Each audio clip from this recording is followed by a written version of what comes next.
This guy that did it, his name was William M. Edgar, and he was born in 1829 and lived to 1908. He was a carriage maker, a farmer, merchant. He was a government contractor and a Confederate officer. He was born in Little Rock, Arkansas on March 5th, 1829. He was the son of James and Nancy McGee Edgar.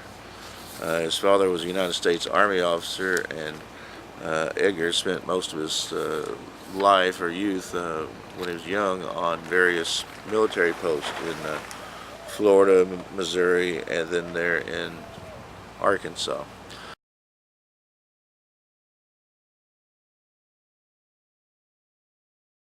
And then he traveled in 1845 to New Orleans, Louisiana, trying to enlist into the United States Navy.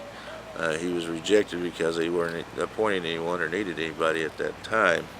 They weren't recruiting. And so he went over into Texas and he enlisted as a, enlisted as private in the 3rd Infantry Division on February the 24th, 1846. And he went to war in the Mexican-American War. He saw action at Port Isabel, at Palo Alto, and also went on the campaign to occupy Mexico City in the summer of 1847. So he did do a lot of traveling during that war. He was stationed at Camp Salado near San Antonio after the war, and he was discharged as an artillery sergeant. So his main forte was artillery. Now this is very important, all of this, so pay attention to it.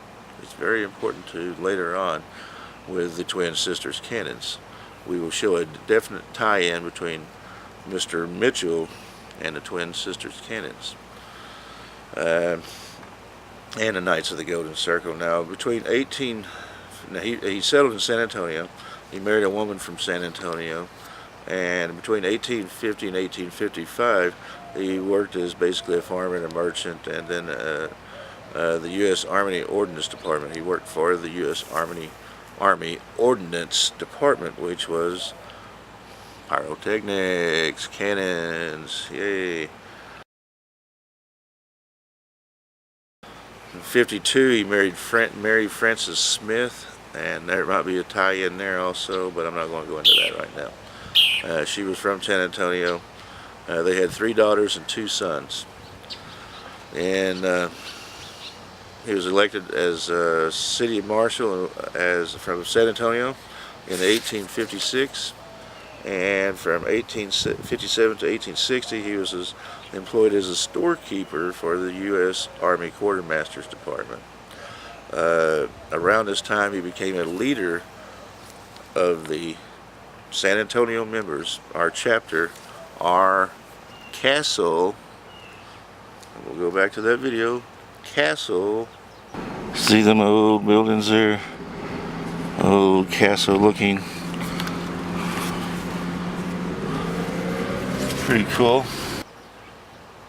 Of the San Antonio chapter castle of the Knights of the Golden Circle. It was that secret organization that's meant to ensure that slavery and the southern states did succeed from the Union and start their own country.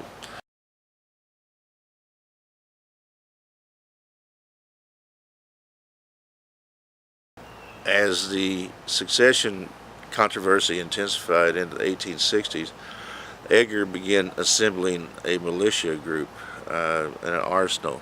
It was a company of artillery.